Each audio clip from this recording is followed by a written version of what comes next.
Good morning, everybody. Audible, visible, please confirm in the chat box. Yes, no.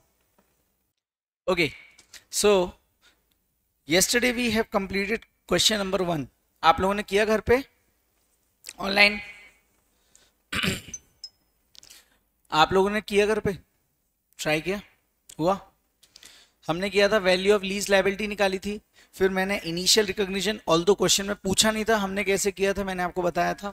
Then we calculated finance charges. Sir ये क्यों calculate करना पड़ता? देखो उसने अपने से बैलेंस शीट और स्टेटमेंट ऑफ पीओरएल में ईयर एंड के 1 पे एक्सट्रैक्ट्स पूछे थे, तो मुझे एग्जैक्टली ईयर 1 पे इंटरेस्ट कितना लगा, finance charges plus closing balance कितना है, ये तो मुझे वैसे भी निकालना पड़ता, तो एटलीस्ट मुझे ये वाला फिगर तो निकालना पड़ता ही. यस और नो? देन उसने जनरल एंट्री बुक्स में पूछी नहीं थी लेसी की, ये मैंने आपको करके बताया था. साथ ही साथ लेसर के पॉइंट ऑफ व्यू से अगर मैं यहां पे क्वेश्चन करता तो फिर मुझे अनअर्न्ड फाइनेंस इनकम भी निकालनी पड़ती, तो वो भी मैंने आपको निकाल के बताई थी. लास्ट में इन दोनों का जो डिफरेंस होता है that is nothing but unearned finance income. Okay, now statement of पीओरएल में फाइनेंस चार्जेस ईयर एंड 1 पे कितने होंगे, वही जो ईयर 1 का वो था इंटरेस्ट, और बैलेंस शीट में करंट लायबिलिटी 6,25,000 देखिए, क्योंकि फर्स्ट ईयर में हर साल अपने को 6,25 पे करने हैं, और anything which the company has obligation to pay within 12 months from reporting date, schedule 3 की रिक्वायरमेंट है, तो उसे हम करंट लायबिलिटी क्लासिफाई करते हैं. हमने फाउंडेशन में भी देखा होगा. Now right of use of asset हमारा कितने पे आ रहा है, 150, जो क्लोजिंग बैलेंस आ रहा था ना हमारा लोन लीज लायबिलिटी टेबल पे या लोन अमोर्टाइजेशन टेबल पे, वो हमारा ईयर एंड 1 पे आएगा. That's it. और फिर मैंने आपको स्टेप्स लिखवाए थे, तो कल तक के डिस्कशन में यहां तक में कोई समस्या हो तो पूछ लो भाई. एवरीबडी, कौस्तुभ, वरीहा, योगिता, निशांत, लक्ष्य, है ना?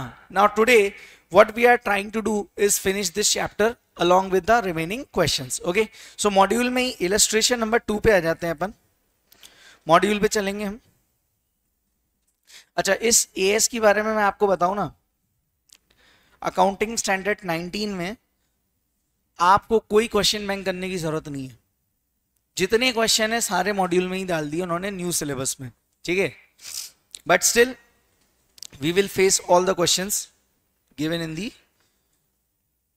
domain. okay, now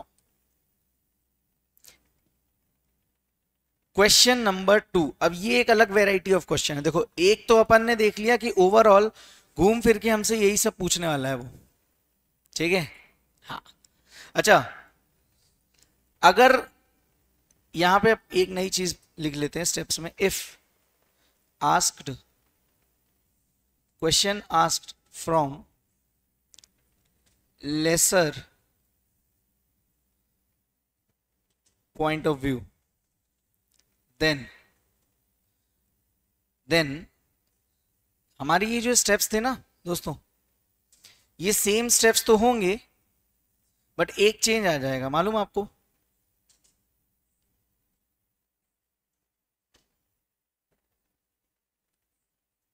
हमारे स्टेप हो जाएंगे 7. सर कैसे?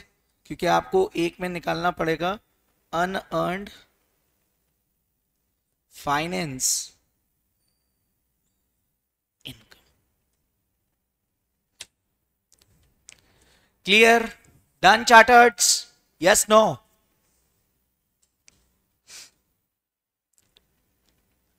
हो जाए तो मेरे को बता देना.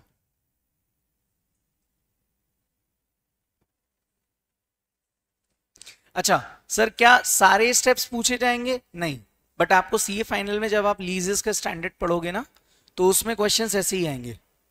मतलब वो आपको एक ही क्वेश्चन में ये भी पूछेगा, ये भी पूछेगा, ये मतलब सारी चीजें पूछ लेगा वो. But in CA intermediate since there are lot of chapters, so they will be asking you कि भाई फाइनेंस इनकम निकाल दो, आप ये बता दो फाइनेंशियल लीज है भी या नहीं, है ना? आप ये बता दो लीज लायबिलिटी कितने पे आएगी, आप बता दो स्टेटमेंट ऑफ पीओरएल और बैलेंस शीट के ईयर एंड पे कौन सी ईयर एंड पे फिगर पूछ रहा है वो पूछ लेगा, है ना? आपसे लोन अमोर्टाइजेशन टेबल फिर आपको वर्किंग नोट में हर बार बनानी पड़ेगी. हो सकता है वो पूछ ले आपसे इनिशियल रिकॉग्निशन किस अमाउंट पे होगा. तो ये स्टेप वाइज पूछा जा सकता है, but in CA final they will ask you entire comprehensive question for 8 marks. Okay, now can we move ahead? Yes, no? Okay, चलो सर कुछ नया क्वेश्चन एक करते हैं. अभी तक हमने एक भी एग्जाम्पल नहीं करे ना, एक एग्जाम्पल करते हैं. एग्जाम्पल सर, एग्जाम्पल देखते हैं. एग्जाम्पल देखना, हमें गिवन है fair value rupees 7 lakhs, lease term है हमारा 3 years, present value of discounting factor at 10% for 3 years. ठीक है, equal 3rd year, sorry 3 years नहीं है, 3rd year होगा ये. 0.7513 present value annuity factor for 3 years. Annuity factor क्या होता है? Cumulative total. ठीक है, एंड डिस्काउंटिंग फैक्टर क्या होता है? उस पर्टिकुलर ईयर का discounting factor. 2.4868. Implicit rate of return या internal rate of return is 10%.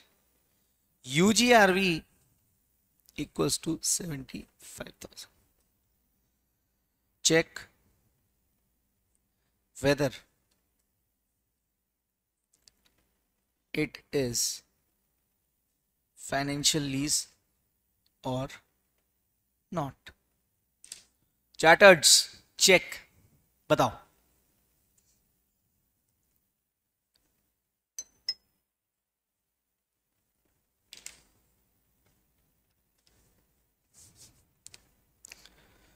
Check. देखो हमारे पास क्या है? फेयर वैल्यू है असेट की. सर मेरे पास लीज टर्म है 3 साल का, मेरे पास यूजीआरवी गिवन है 75,000. मतलब क्या मैं ऐसा मान सकता हूं कि मैं यहां पे वो निकाल सकता हूं, एक इक्वेशन से डेरिवेशन निकाल सकता हूं क्या? मैंने एक इक्वेशन आपको बताई थी कल, याद आ रही है कि नहीं? लीज रेंट प्लस जीआरवी है ना, ये तो हो जाएगा लेसीज पॉइंट ऑफ व्यू, और प्लस इसमें कर दूंगा यूजीआरवी, है ना. तो मेरा क्या आ जाएगा? Fair value. मतलब ये नेट इन्वेस्टमेंट ही होता है मेरा. Present value of lease rent plus GRV plus UGRV is nothing but net investment और is equal to fair value. Approximation की वजह से थोड़ा ऊपर नीचे होता है, तो हम रिकॉग्निशन में विच एवर इज लोअर लेते हैं. याद आ रहा है? तो क्या मेरे पास लीज रेंटल है? नहीं है. क्या मेरे पास जीआरवी है? नहीं है. क्या अगर हमें क्वेश्चन में जीआरवी गिवन नहीं है तो हम क्या एज्यूम करते हैं? उसे हमेशा 0. ओके. यूजीआरवी है. फेयर वैल्यू है. तो क्या मैं इस इक्वेशन को ऐसे ड्राइव कर सकता हूं? Since present value of MLP plus present value of UGRV, लिखना मत अभी, सिर्फ फोकस करना बोर्ड पे, is equal to fair value.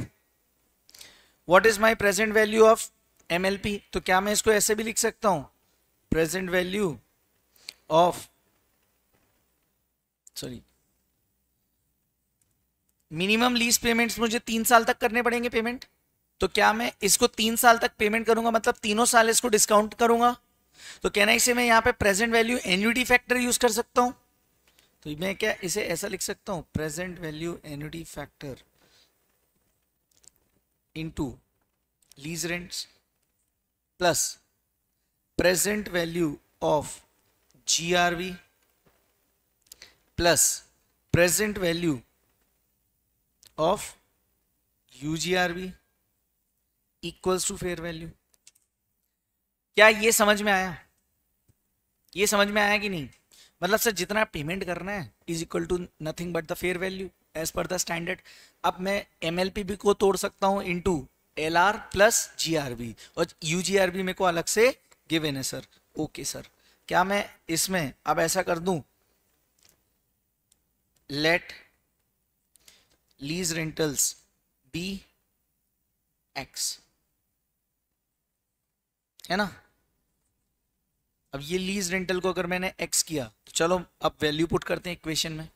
क्या आ जाएगा 2.4868 into x plus present value of UGRB. तो देखो 0.7513 इंटू 0 प्लस यूजीआरबी कितना है 75,000 into 0.7513 equals to how much 7 lakhs। बोलो अब इसको सॉल्व करके बताओ मुझे सब लोग, सॉल्व इट। यहां तक अगर डेरिवेशन ले आए तो सॉल्व करके मेरे को आंसर बताओ। चलो एक्स की वैल्यू पहले लीज रेंटल्स निकाल के बताओ क्या हो जाएगा। ये 2.4868 एक्स प्लस इन दोनों का इंटू करके बताना कोई 56347.5 7 लाख। ये 7 लाख उधर चला गया, लेस हो जाएगा 2.4868 एक्स, इसको लेस कर दो 7 लाख से 64362 1 बोल रहे कोई 6436251। चलो पॉइंट में आ रहा है ना, 0.34 आ रहा है, क्या रहा है। हाँ ठीक है, ये आ गया। अब x को डिवाइड कर दो इससे, मतलब ये x equals to 643 divide by 2.4868 कितना आ गया 258,827। ठीक है, 2827 ठीक है, पॉइंट में कुछ आ रहा होगा, कोई दिक्कत नहीं है। सर ये मेरा क्या आ गया, सर ये लीज रेंट है, ये 1 साल का है या 3 साल का है, 1 साल का है। इंटू 3 करूंगा मैं तो मेरे को क्या मिल जाएगा 3 साल का। मतलब कहना ही से जैसे ही मैं इसमें इंटू करूंगा 2.4868 का तो इसकी प्रेजेंट वैल्यू आ जाएगी। तो देखो ये क्या हो जाएगा, since x equals to lease rent equals to 258,827। ये समझ में आ गया। अब मुझे चेक क्या करना था क्वेश्चन में, weather it is financial lease और नॉट, फाइनेंशियल लीज और नॉट। इस क्वेश्चन में इंफॉर्मेशन देखो और कौन सा इंडिकेटर फिट हो रहा है जरा मुझे बताओ। 90% वाला सर, करेक्ट। 90% मतलब सर आप यहाँ पे present value of minimum lease payments is almost equal to fair value of the asset. अगर ये 90% है ऑलमोस्ट या उससे ज्यादा है तो financial lease, otherwise operating lease. तो उसको चेक करने के लिए मेरे पास आ गया है यहाँ पे क्या, मेरे पास क्या आ गया यहाँ पे सर, मेरे पास आ गया लीज रेंटल, है ना। अब मैं यहां से लिखूंगा नाउ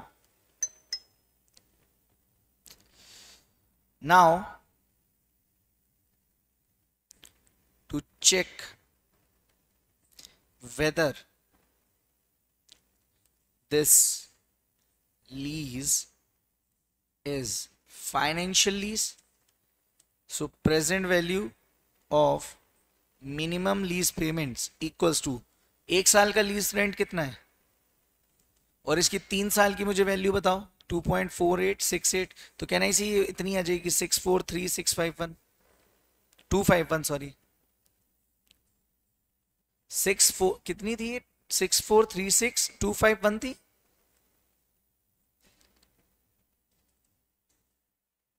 एक बार चेक कर लो यार, ये कुछ गलत तो नहीं लग रहा है। 7 लाख में क्योंकि 6436251 है या 643,251 है, 651 है ना, 2 नहीं है ना इसमें। ओके वही, क्योंकि ऑनलाइन का आंसर कुछ और आ रहा था इसलिए। तो कहना इसी इतनी आ जाएगा। हेलो, अब मैं क्या करूंगा इसमें, वो इक्वेशन क्या थी हमारी, सो present value of minimum lease payments divide by fair value into 100 कर देंगे तो अपने को परसेंटेज पता चल जाएगी। 643,651 divide by 7 lakhs into 100, tell me the percentage. 99%। So since it is more than 90%, therefore it is financial lease. Done. एक ये वैरायटी का क्वेश्चन है, ये जनवरी 25 में आ चुका है if I am not wrong.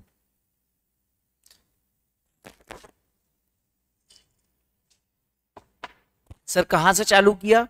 हमने ये लाइन याद रखी थी कि हमारे present value of minimum lease payments plus present value of यूजीआरबी is equal to fair value. तो सर हमने क्या किया, इस इक्वेशन को तोड़ लिया और वैल्यूज पुट करी, लीज रेंट निकाला, लीज रेंट हमारा आया पर एनम इतना और इंटू 2.4868 कर दिया, तो मेरा मिनिमम लीज पेमेंट आ गया। इसको मैंने कंपेयर कर दिया फेयर वैल्यू से, और अगर ये 90% से ज्यादा निकला तो ये financial lease, otherwise it will be operating lease. खत्म। ये एमसीक्यू में आ सकता है क्वेश्चन। अगर ये डिस्क्रिप्टिव में आया तो आपको इतने मार्क्स देगा, है ना, और अगर एमसीक्यू में आया तो मात्र इतने। प्रॉब्लम एमसीक्यू के आने से हो गई है, ठीक है, क्योंकि सब कुछ आपको कैलकुलेटर पे करना है ना। चलो, तो ये क्वेश्चन समझ में आया। अब ये मैंने एग्जांपल करा दिया, मॉड्यूल में सिमिलर टाइप का क्वेश्चन है, वो आज मैं होमवर्क दूंगा आपको, तो कहना ही से वो आप कर सकते हो। ओके नाउ, हाँ हाँ बहन है,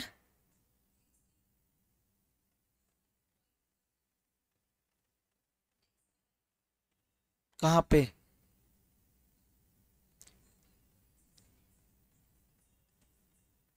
हाँ इसको करेक्ट कर दूं। हाँ okay okay, thank you thank you. चलो, तो can I say now it is clear everybody? आ जाओ, ये क्वेश्चन अब आप मेरे को करके बता सकते हो क्या यहीं पे, अभी के अभी सभी? उसमें सुनो, जितना पूछा है सिर्फ उतना करना है अपने को। सभी मुझे अभी आंसर भेजेंगे, और आप लोग मेरे टेलीग्राम चैनल पे आ गए online? Hello, advance accounts with HD, request भेज दिए तो ऐड हो जाओगे, डोंट वरी, ठीक है। अच्छा मेरी बात सुनो, क्वेश्चन पढ़ तो पहले। सर कोई प्रकाश लिमिटेड है, उनने लीज करी है मशीन टू बादल लिमिटेड। नाउ फेयर वैल्यू इतनी है, लीज टर्म इतना है, लीज रेंटल पर एनम इतना है, रुपीज इन लैक्स है ना। जीआरवी एक्सपेक्टेड रेजिडुअल वैल्यू, ठीक है। इंटरनल रेट ऑफ रिटर्न, मतलब कहना इसे इम्प्लिसिट रेट ऑफ रिटर्न या इंटरनल रेट ऑफ रिटर्न, बात एक ही है, कॉपी ओपन करनी होती क्लास में। और डिस्काउंटेड रेट फर्स्ट ईयर से फिफ्थ ईयर तक की देके रखी। Life is beautiful when ICAI gives these kind of things to us. बस इतना, ये निकाल के बताओ मुझे please. Calculate unearned finance income. आपके पास 5 मिनट है, अभी हो रहे हैं 10:15। मुझे 10:30 तक में आंसर चाहिए with proper solution on the copy. Online वाले आप भी सॉल्व करोगे, और एडवांस अकाउंट विद एचडी वाला जो टेलीग्राम चैनल है उस पर अपना सॉल्यूशन भेजोगे। मैं रिक्वेस्ट एक्सेप्ट कर लेता हूं, बाकी तब तक डू इट। देखो प्रैक्टिस भी करनी इंपॉर्टेंट है, ऐसा नहीं है कि मतलब ये महेश ट्यूटोरियल्स नहीं है कि जो मैंने बताया वो आपने कर लिया। ऐड हो गए भाई, 591 हैं इसमें लोग।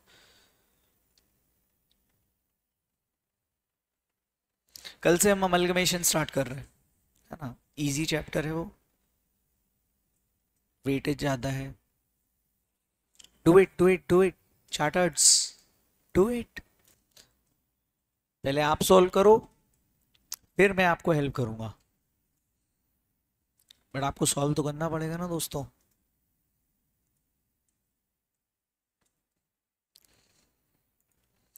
अंजलि राठौर ने करेक्ट आंसर दिया है, कुशल ने भी करेक्ट आंसर दिया है।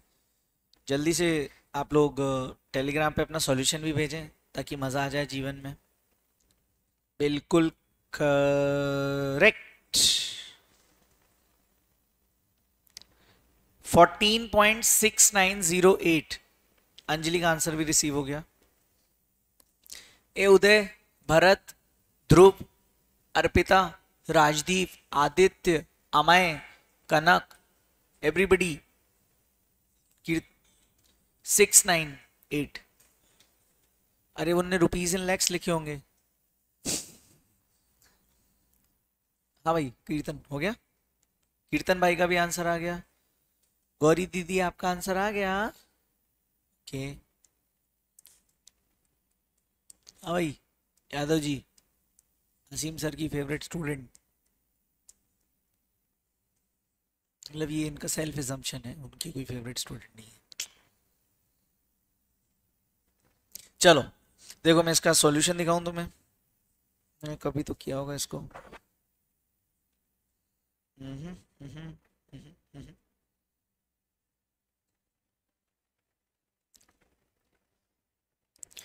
ये रहा सॉल्यूशन, डन, मैच। ये आपका देखो इस तरह से आंसर आना चाहिए। This is how you need to present your answer. ये आपका जीआरवी याद है, वो अपन ने स्टेप नंबर 4 किया हुआ है। हमारा कौन सा स्टेप है? चल स्टेप कौन सा है हमारा? ये वाला, स्टेप 5, और लास्ट में calculation. Done, should I move ahead, yes no? चलो अभी अपन ने वो जो एक एग्जाम्पल किया ना, उसी से मिलता जुलता जो क्वेश्चन है, जो मैंने आपको बोला ना जनवरी 25 में एग्जाम में आया था, तो आपके मॉड्यूल में ना एक क्वेश्चन और है। किधर गया? सिमिलर टू जैन 25, 7 मार्क्स में आ चुका है। यस, तो क्वेश्चन पढ़ते हैं, देखते हैं क्या है। BNP availed a lease from NL. The condition of lease terms are 3 years का lease term है, beginning in the beginning of year 2009, equipment costing 10 lakhs has expected useful life of 5 years, fair market value 10 lakhs, property revert back to the lessor on termination of lease. मतलब देखो, lease term के बाद property laser को दे दी जा रही है। Unguaranteed residual value 1 lakh है eight the end of 2011। 3-year annual equated invest payments are made at the end of each year. IRR 10% है, थर्ड ईयर का इतना दिया हुआ है, और ये दिया है 2.4। बताओ ये लीज कौन सी है? फाइनेंस लीज है कि नहीं? अगर है तो आप साथ में ये भी बताओ, अनअर्न्ड फाइनेंस इनकम। स्टार्ट। ये हमें करना है क्या? हाँ, और कौन? बट हमें तो लगा था आप कराओगे सॉल्व। मैंने कराया ना 2 सिमिलर। कर पाओगे? तो इसमें क्या करना है देखो, सबसे पहले वो इक्वेशन लेंगे। सर वो इक्वेशन क्या थी हमारी? Present value of minimum lease payment plus present value of यूजीआरबी is equal to, हाँ,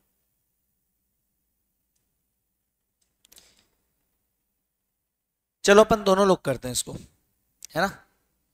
अच्छा, ये मेरा फोन स्विच ऑफ है क्या?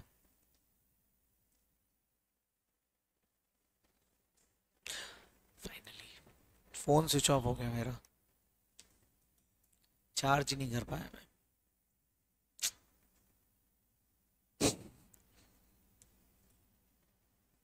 खत्म।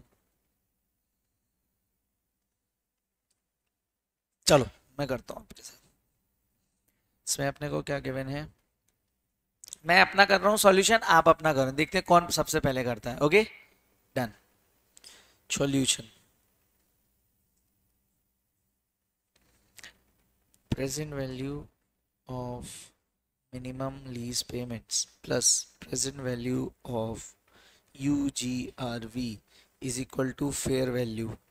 so इस इक्वेशन को मैंने तोड़ा, और present value of lease rents plus present value of GRV plus present value of UGRV is equal to fair value। now lease rents into present value annuity factor plus GRV into discounting factor plus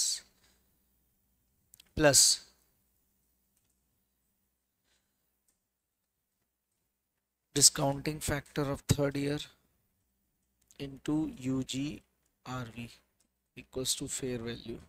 now मैं value put करता हूँ, तो lease rent into 2.4868 plus given है क्या, GRV नहीं, 0 into 0.7513 plus 0.513 into 1 lakh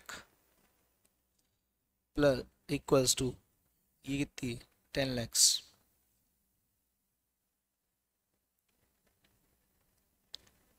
ये 10 लाख में कितने जीरो होते हैं, 6 जीरो होते हैं, है ना। वो क्या, मेरे 100 रुपए से ज्यादा मैंने कभी कमाए नहीं ना, तो मेरे को पता नहीं, सिर्फ सुने हैं।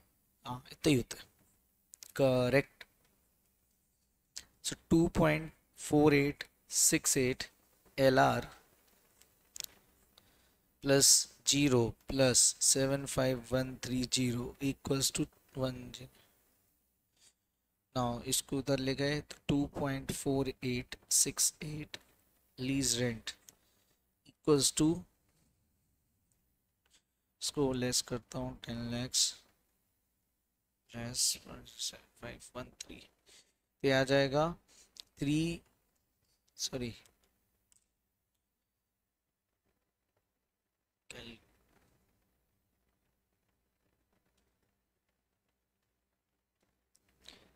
924,870 lease rent equals to 924,870 divided by 2.4868.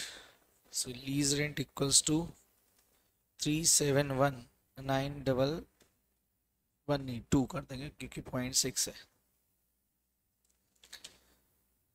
Chartered's, is this the answer? Now, therefore, present value of minimum lease payments equals to 371,912 into 2.4868. 924,867. Therefore, present value of minimum lease payments divided by fair value into 100 equals to 924,867 divided by 10 lakhs. I think ये 92% के आसपास आएगा, ये है ना, 92.48। Sir कैसे पता चला, क्लियरली दिख रहा है वो 10 लाख से डिवाइड हो रहा है तो सारे जीरो के उस पे आ जाएगा।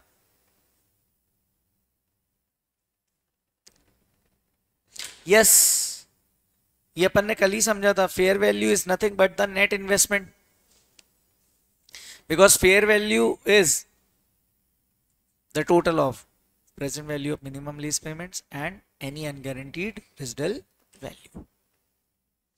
तो sir therefore it is financial lease.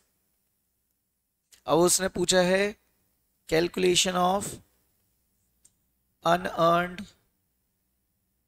Finance income. मुझे बताओ अनअर्न्ड फाइनेंस इनकम निकालने के लिए क्या करोगे। मेरा लीज रेंटल पर एनम पता है आपको? हाँ सर पता है। क्या है लीज रेंट? 371,912 इंटू 3 ईयर्स, कितना पे कर रहा हूं मैं, इंटू 3 करके बताओ कितना आ रहा है, आज ही बताना है।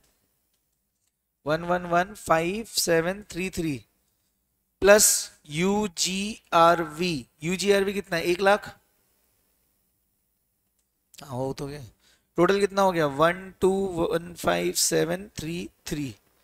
Now this is what, gross investment है ना, इसमें से मैं लेस कर दूंगा net investment. Sir net investment क्या होगा आपका? नेट इन्वेस्टमेंट हमेशा ऐसे कैलकुलेट करना, याद है अपन वो इनिशियल रिकॉग्निशन में विच एवर इज लोअर लेते हैं ड्यू टू अप्रोक्सीमेशन, याद आ रहा है? तो मैं यहाँ पे नेट इन्वेस्टमेंट 10 लाख नहीं लिखूंगा, 10 लाख तो मेरी फेयर वैल्यू है। मैं यहाँ पे नेट इन्वेस्टमेंट कैसे लूंगा, present value of minimum lease payments plus UGRV. जरा उसका टोटल लगा के बताओ। तो ये था 924,867 प्लस 75130। सर ये कहां से आया 924,867? ये आपका 3 साल का मिनिमम लीज पेमेंट्स था और आपने इसका डिस्काउंटिंग करके 75130 निकाल के रखा था। इन दोनों को आप लोगे ना, इन दोनों का टोटल करके बताओ कितना आ रहा है।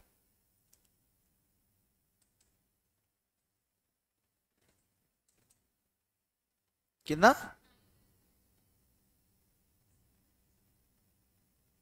यही।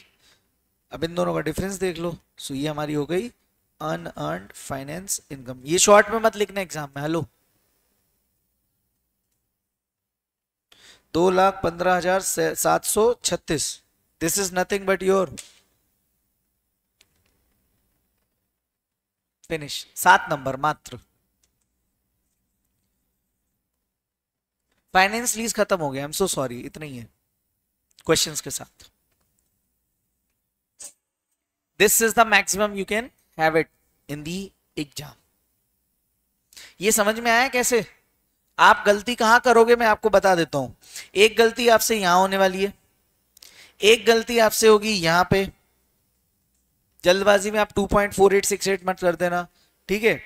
एक गलती कई बार बच्चे क्या करते हैं, देखो ये आपने जो निकाला है ना फिगर, ये 1 साल का है, ये 1 साल का है। इसको आपको प्रेजेंट वैल्यू एन्युटी फैक्टर से 3 इयर्स तक का ले जाना है। तो ये वाली मिस्टेक जो होती है ना, ये जितने हाईलाइट जगह करी है ना, यहां पे एग्जाम में मिस्टेक होती है। बाकी आप इनटू करते वक्त तो फिर 10 लाख की जगह 1 लाख लिख दो तो और दिक्कत हो जाएगी। बट समहाउ ये मेजर मिस्टेक्स हैं, इनको अवॉइड करना है अपने को एग्जाम में। Am I clear with this online? Yes no?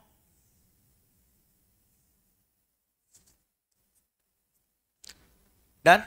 तो ये हमारा कौन सा हैशटैग चल रहा था? हैशटैग नंबर 4 या 5 चेक करना। 5। चलो आओ मॉड्यूल पे। और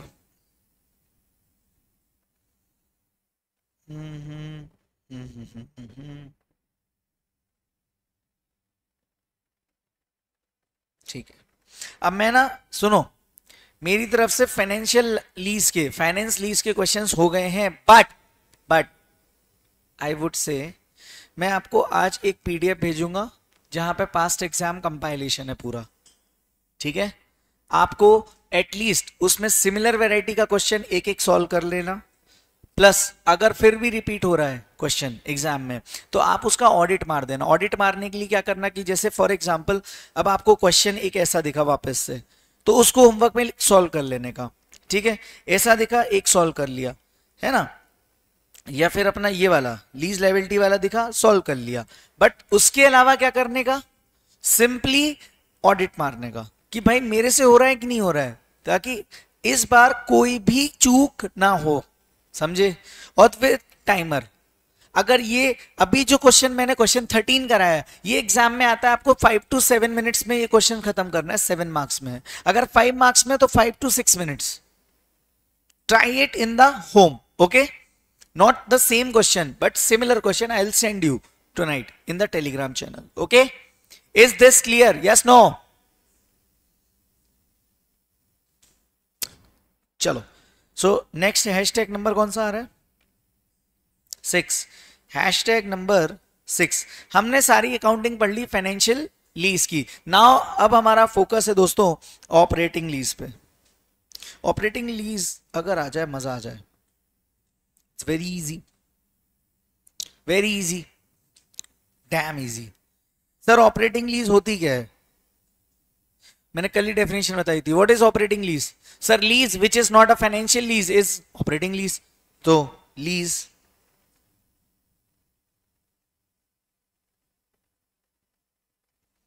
which is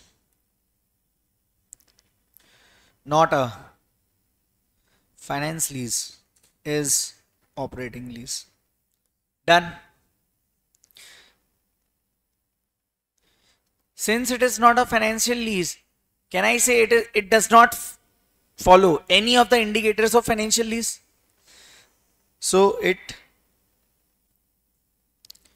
does not satisfy any indicators of finance lease. हाँ सर, बात तो सही है, हालांकि बात एक ही है दोनों में, बट बात सही है। तीसरा, लेसी। कल अपन ने क्या देखा था? अगर लीज विद कंट्रोल वाली है तो फाइनेंशियल लीज है, विदाउट कंट्रोल वाली है तो कौन सी हो जाएगी? तो तीसरा पॉइंट याद आ गया कि नहीं? मतलब लेसी के पास रिस्क एंड रिवॉर्ड्स तो जाएगा बट कंट्रोल नहीं जाएगा असेट का। तो sir lessee does not have control over asset but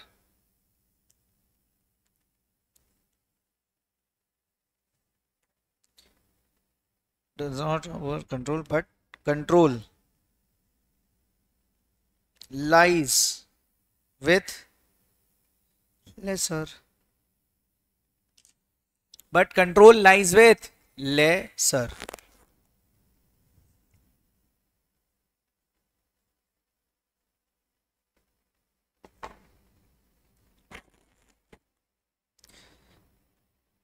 Therefore, leased assets will be disclosed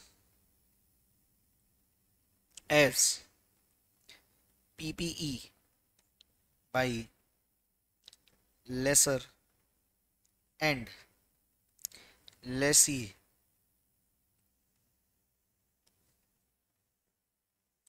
will not show any asset और liability। मेरे को एक बात बताओ, हमने पिछले वाले क्वेश्चन में याद है वो जिसमें उसने एक्सट्रैक्ट्स पूछे थे अपने से स्टेटमेंट ऑफ पीओएल में और बैलेंस शीट में, तो मैंने उसमें क्या किया था, असेट साइड में राइट टू यूज असेट दिखाया था, ना कि पीपीई दिखाया था। क्यों दिखाया था? क्योंकि उसके पास कंट्रोल था as being having the right to use the particular asset, but this time since the control does not lie with the lessor, can I say balance sheet और statement of P&L में कुछ जाना चाहिए उसके? No, assets और liability कुछ भी नहीं जाएगा, balance sheet में कुछ भी नहीं जाएगा, but लेसर की बुक्स में वो पीपीई दिखेगा। और अगर लेसर की बुक्स में वो पीपीई दिख रहा है तो कैन आई से एसएलएम भी चार्ज होगा या डब्ल्यूडी भी चार्ज होगा। मतलब सर मोटा मोटी बात करूं तो डेप्रीशिएशन लगेगा। सर डेप्रीशिएशन क्यों लगेगा? क्योंकि सर लेसर ने कंट्रोल दिया है क्या? नहीं दिया। जब कंट्रोल ही नहीं दिया तो उसकी बुक्स में वो पीपीई दिख रहा होगा, और जब वो पीपीई दिख रहा होगा तो एज पर AS10 हमें डेप्रीशिएट भी उसे करना पड़ेगा। तो याद रखना नेक्स्ट पॉइंट क्या हो जाएगा हमारा, डेप्रीशिएशन से रिलेटेड हो जाएगा। And what we will be doing is कि sir depreciation will be charged by lesser।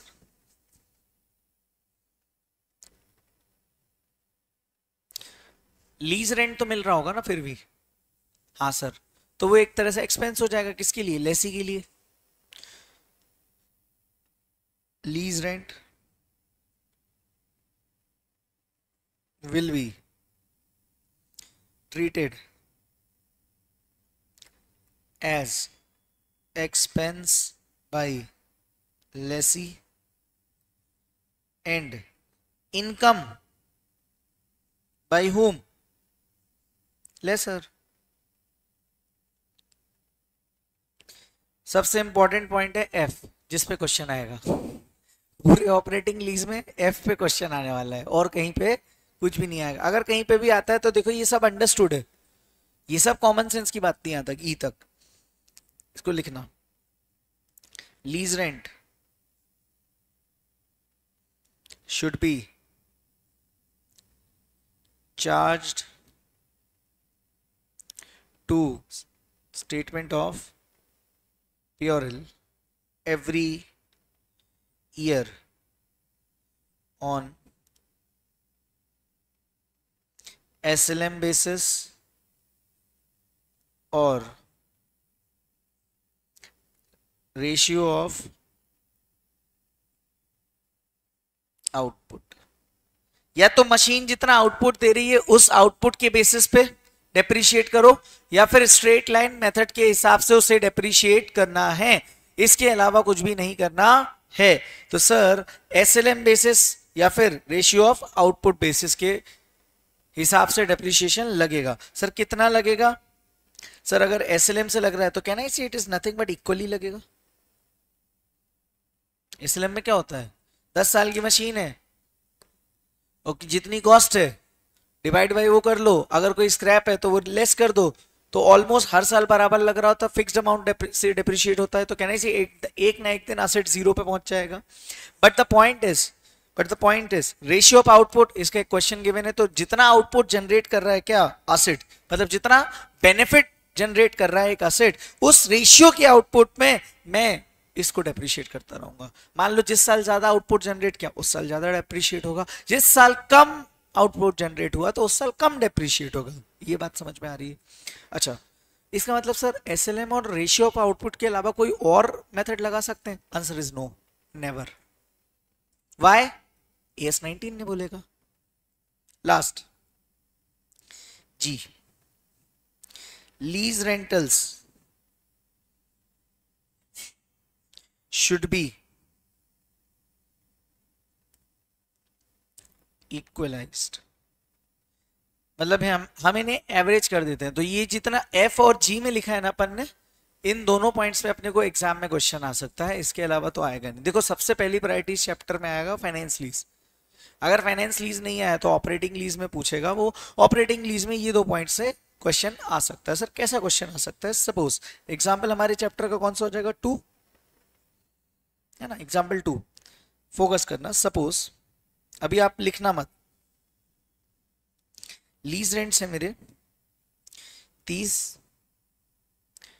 40, 50, lease term है हमारा 3 इयर्स। अब मुझे एक बात बताओ, इस लीज रेंट को, और ये कौन सी लीज है? लीज इज ऑपरेटिंग लीज, ठीक है। नाउ मुझे एक बात बताओ, मुझे इस लीज रेंट को इक्वलाइज करना पड़ेगा। अब इक्वलाइज करने के लिए मुझे चाहिए इसका average.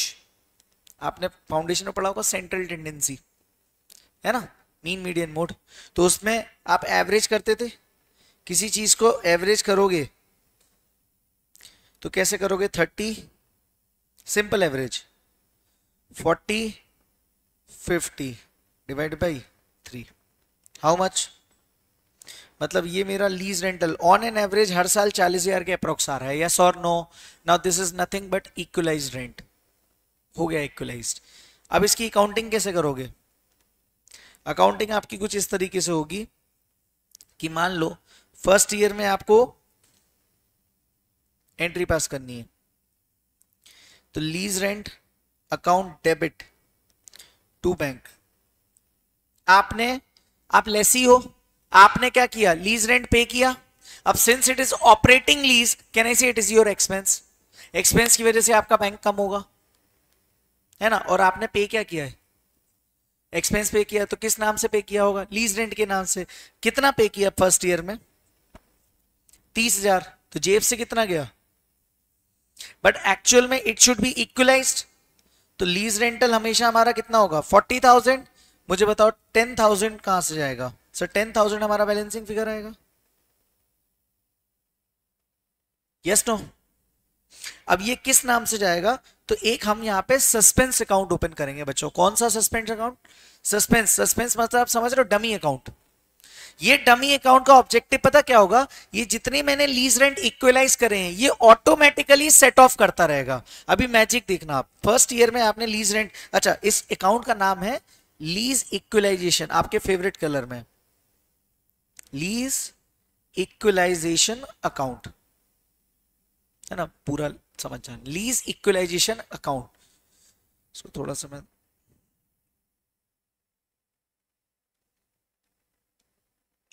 Account, this is the dummy account, ध्यान से, this is the dummy account. Okay, now second year में एंट्री करूंगा मैं, मेरे को फिर पे करना है।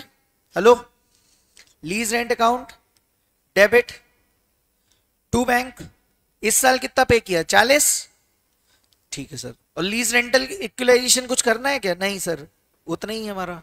तो क्या कोई लीज इक्वलाइजेशन ओपन होगा? नहीं होगा। तीसरे साल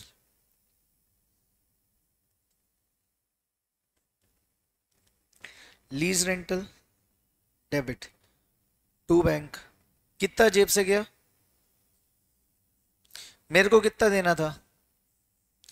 कैन आई से अगेन डेबिट साइड में इस बार बैलेंसिंग फिगर आएगा, lease equalisation account debit 10,000 balancing figure. Can I say ये सेट ऑफ हो गया, डन, बस खत्म हो गया, इतना ही था, खत्म हो गया। लीज रेंट इक्वलाइज कैसे होते हैं ये समझ में आ गया। इसके लिए अपन ने क्या किया, एग्जाम्पल यहां पे ऐसे कर सकते हो, रेफर एग्जाम्पल 2, नीचे ही करा दिया। This is how you will equalise the rent and this is how you will do the accounting.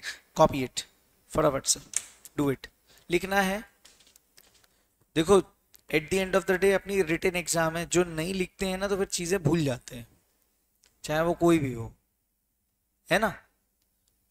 तो ऐसा नहीं है कि अगर पहले लिखा हुआ है कोई चीज, ऐसा अगर कोई है नहीं कि अगर लिखा हुआ है कोई चीज फिर भी नहीं लिखे, उसको बोल रहा हूं मैं।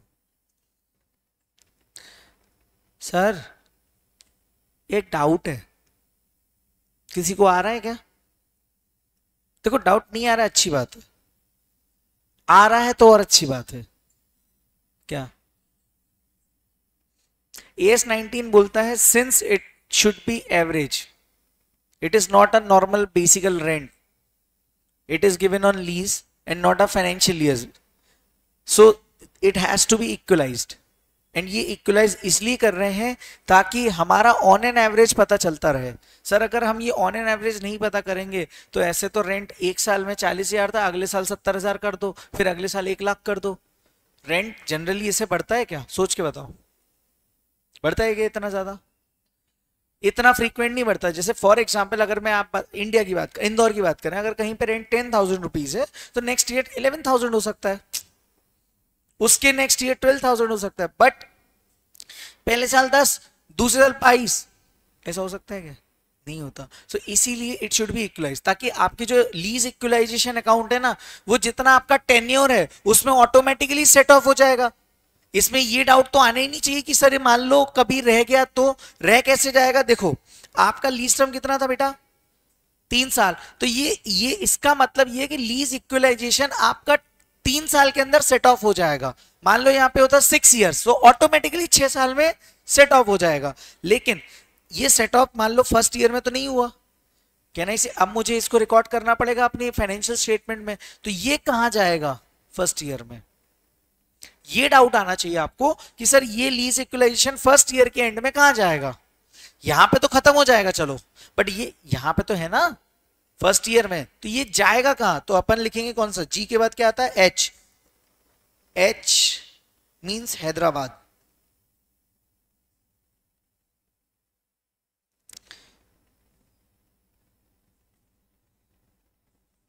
H difference between actual rent and lease rent, जिसको हम ब्रैकेट में लिख सकते हैं इक्वलाइज्ड, और अगर हम लेमैन भाषा में बात करें तो एवरेज। यस और no, should be transferred to lease equalization। और ये लीज इक्वलाइजेशन कहां जाएगा, will appear in balance sheet as, अगर क्रेडिट साइड आया तो लायबिलिटी, डेबिट साइड आया asset, as non current assets slash non current liability as the case may be. Okay got it, खत्म, finish, goodbye, खत्म हो गया। So operating lease इतना ही था, finish. Operating lease is finished. Operating lease से related कोई question है क्या, देखते हैं।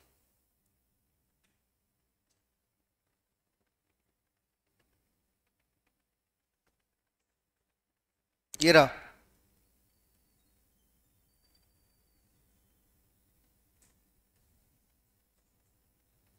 क्वेश्चन 11, चलो पढ़ो इसको।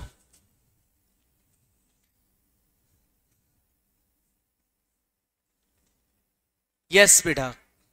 अच्छा मुझे बताओ ये कहाँ पे फर्स्ट ईयर में लाइबिलिटी शो होगी, नॉन करेंट लाइबिलिटी, देन यहाँ पे असेट से राइट ऑफ हो जाएगा, तो ये लाइबिलिटी फिट टू शो जाएगी, क्योंकि यहाँ पे असेट दिखा रहे हो, इससे बेटर है आप सेट ऑफ कर दो। और जब आप सेट ऑफ करोगे, नेट ऑफ करोगे, तो कहना ही से ये क्या हो जाएगा, zero. Now A machine was given on 3 years operating lease by a dealer of the machine for equal annual lease rentals to yield 30% profit on cost of 1,50,000. Economic life of the machine is 5 years. Output from the machines are 40, 50, 60, 80, 70 consecutively for 5 years. Straight line depreciation in proportion of the output is considered appropriate. मतलब क्या बोल रहे हैं, ratio of output के basis पे depreciation लगाने की बात कर रहे हैं। ठीक है, कितने अच्छे लोग हैं। कंप्यूट द फॉलोइंग, पहले बताओ एनुअल लीज रेंट, दूसरा बोल रहे हैं lease rent income to be recognised in each operating year, and तीसरा बोल रहे हैं depreciation for 3 years of lease. एक बार 5 मिनट में आपको देता हूं, ट्राई करो इसको, फिर मैं सॉल्व करवाता हूं इसको। सॉल्व बेट अभी। हाँ मुझे बताओ 1.5 लाख की कॉस्ट है, 30% प्रॉफिट जोड़ के आप क्या दे रहे हो, लीज पे दे रहे हो, तो कहना इसे 1.5 लाख पे क्या जो भी रहेगा, देखो देख लो, हमको नहीं पता।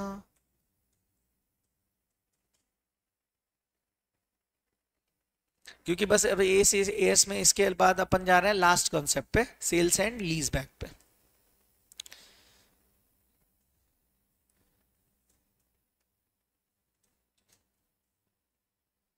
बाजू में असीम सर पढ़ा रहे हैं।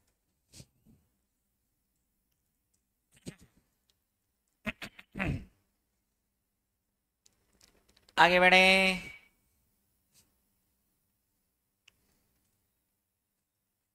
आपने कहां से क्लास करी इससे पहले, पेज से करिए। नहीं नहीं मैंने कोई इंस्टीट्यूट का नाम नहीं लिया। हेलो, पॉज करना भूल गया था यार, एडिटिंग में हटा देंगे हम।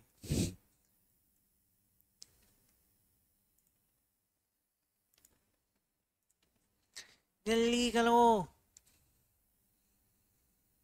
कीर्तन भाई बहुत सीरियस रहते हैं हमारे यहाँ, सबसे सीरियस बच्चा है, मैंने इससे सीरियस किसी को नहीं देखा आज तक।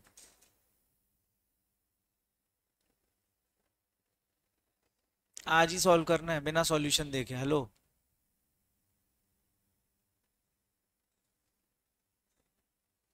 उसको बोला मैंने।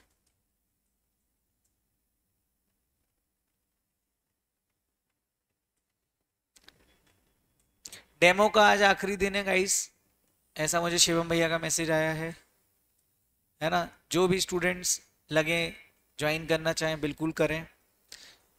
कल से हम अमलगमेशन चालू कर रहे हैं, अकाउंटिंग स्टैंडर्ड 14। यस, 5 मिनट में आपको दे रहा हूं, फिर मैं अपने हिसाब से कराऊंगा। अच्छा यस, क्यों, did you tried, yes no,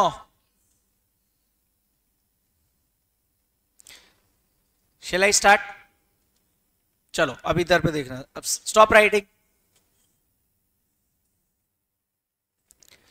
देखो इसने अपने से क्या पूछा है, पहली चीज sir 30% profit margin on cost, मतलब 1.5 लाख तो कॉस्ट है plus 30%, this is your asset का वैल्यूएशन आपने दिखाया है, प्लस आपको रेशियो ऑफ आउटपुट भी गिवन है, मतलब हर साल का आउटपुट गिवन है, डेप्रीशिएशन उसी पे चार्ज करना है। सबसे पहला पार्ट क्या है सर, सॉल्यूशन में अगर मैं बात करूं यहाँ पे, तो सॉल्यूशन में अगर मैं जाऊंगा तो मुझसे पूछा गया है एनुअल लीज रेंट। ठीक है, मुझे एनुअल लीज रेंट निकालने के लिए क्या करना पड़ेगा, पहले तो मुझे निकालना पड़ेगा what is my total lease rent. तो मैं यहां पे निकाल रहा हूं, अगर टोटल लीज रेंट कितना मुझे देना है, तो सबसे पहले मुझे कॉस्ट पता करनी पड़ेगी। तो what I will be doing is 1,50,000 ये मेरी जो कॉस्ट है इनटू 130%। 130% क्यों सर? क्योंकि सर ये तो 100% कॉस्ट है और इस पर प्लस 30% प्रॉफिट भी ऐड करूंगा मैं, तो कहना इसे इसका 130% ले लूंगा, ठीक है। प्लस ये तो मेरा क्या हो गया बेटा, कितना हो जाएगा 150 प्लस 130 इंटू 130, हाउ मच? 195 हो जाएगा, ठीक है। इंटू मेरे जो एवरेज, सॉरी मेरे जो आउटपुट आ रहे हैं उन सबको ऐड कर दो। कितने कितने ऐड? 3 साल के करने हैं। हेलो, शुरुआत के 3 साल के लिए लीज है, तो 40 प्लस 50 प्लस 60, हाउ मच? मतलब 40,000 प्लस 50,000 प्लस 60,000 डिवाइड बाई, इक्वलाइज करना है इसको। Lease rental should be equalized, तो in the ratio of output के बेसिस पे करूंगा मैं, तो मुझे डिवाइड कितने से करना पड़ेगा? सभी से। तो करो, टोटल आउटपुट कितना है? 40 प्लस 50 प्लस 60 प्लस 80 है, हाँ 80 प्लस 70 के, ठीक है। और क्या कर दूंगा इसको, डिवाइड हो गया, तो कहना ही से now it should be equalized. तो जरा इसको सॉल्व करके बताओ मुझे कितना आ रहा है। नीचे कितना आ रहा है? 3 लाख, और ऊपर 1.5 का, ये कितना आ गया? 21,000। 115 to 130% how much? 195 into 40 plus 50 plus 60 कितना हो गया? 1.5। तो इसको कर दो, हाउ मच? कितना आ रहा है? 97,500 है ना। और ये 97,500 कितने सालों के लिए? 3 सालों के लिए। मुझे एनुअल चाहिए तो क्या करना पड़ेगा? डिवाइड बाई 3 करना पड़ेगा। सो 97,500 पहले मैंने निकाला लीज रेंट, ये है आपका lease rent. Now annual lease rent निकालना है, so equals to 97,500 divide by 3 into 1, how much? Now this is your annual lease rent. Total lease rent कितना है? 97,500। कैसे आया सर? मुझे लीज रेंट करना है इक्वलाइज्ड। इक्वलाइज करने के लिए मेरे पास कौन सा मेथड इस बार? डेप्रीशिएशन नहीं है, एसएलएम नहीं है, रेशियो ऑफ आउटपुट है। तो कहना इसे आउटपुट के बेसिस पे मुझे एवरेज करना पड़ेगा। जब आउटपुट के बेसिस पे मैं इसे एवरेज करूंगा तो मेरे पास in general cost into output divide by total output, तो ये मेरा एवरेज करने पे आ जाएगा टोटल लीज रेंट। ये टोटल लीज रेंट 3 साल के लीज टर्म के हिसाब से एनुअली कितना जाएगा? Simple average. क्या ये समझ में आया? कोई डाउट्स? अब एग्जाम में बस बच्चा यहां पे इस जगह पे गलती करेगा, देखो 150 का 30%। अब वो उसको लगेगा कि नहीं कॉस्ट ऑफ द सिटी लेना है, बच्चे को क्या रहता है? AS10 ध्यान रहता है, initial recognition at cost.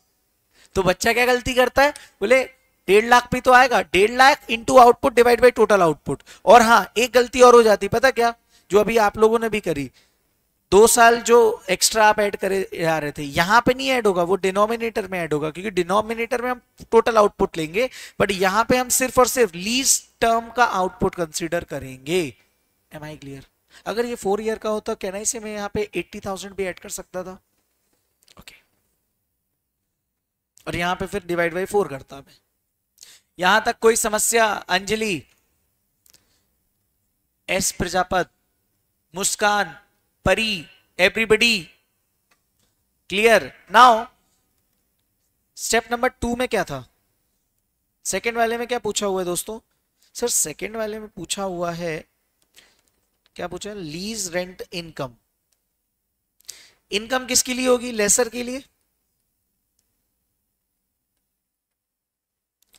To be recognised मुझे बताओ लीज रेंट इनकम हो या लीज रेंटल एक्सपेंस हो, it should B allocated either in SLM और आउटपुट। ये क्वेश्चन कौन सा है, आउटपुट वाला है। तो मुझे बताओ 3 साल का रेशियो क्या आएगा सर, 40:50:60 है ना, 4:5:6 की रेशियो में। टोटल कितना है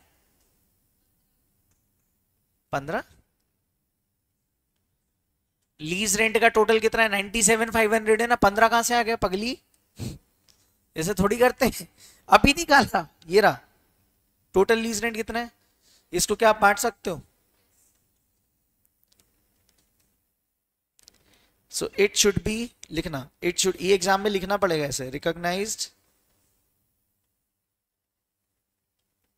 इन 4:5:6 ब्रैकेट में रेशियो ऑफ आउटपुट। डन। जरा इसे एलोकेट करना, year 1 therefore lease rental,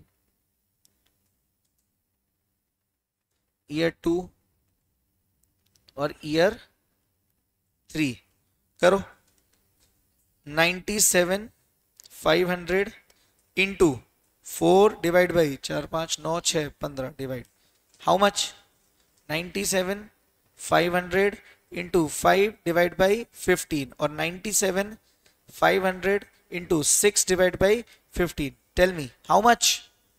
sir first year का ऑनलाइन में कीर्ति बोल रही 26, आरती ने भी 26 बोला है, और 32,500, 39,000।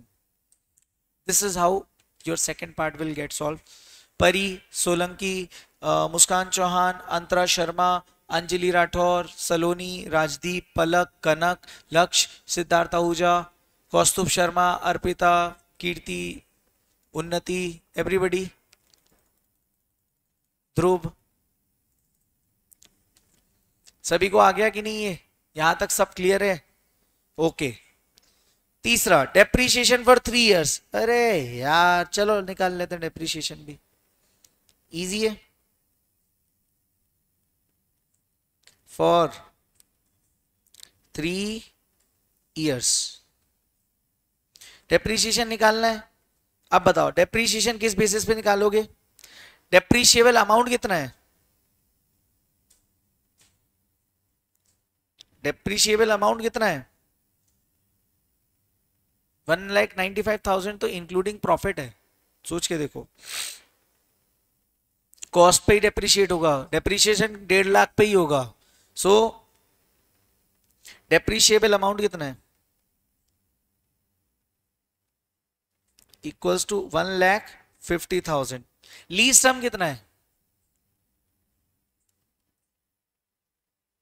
क्वेश्चन पढ़ो बेटा। आउटपुट कितने सालों का है,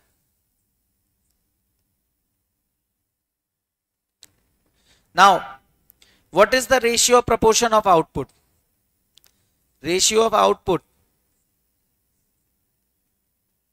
मतलब सर ये 1.5 लाख जो है, हेलो ये 1.5 लाख जो है ये 5 सालों में डेप्रीशिएट होगा, बट मुझे सिर्फ 3 साल का बताना है क्योंकि उसमें क्वेश्चन में लिखा है ऑफ लीज, तो इसको मैं ऑफ लीज लिख देता हूं,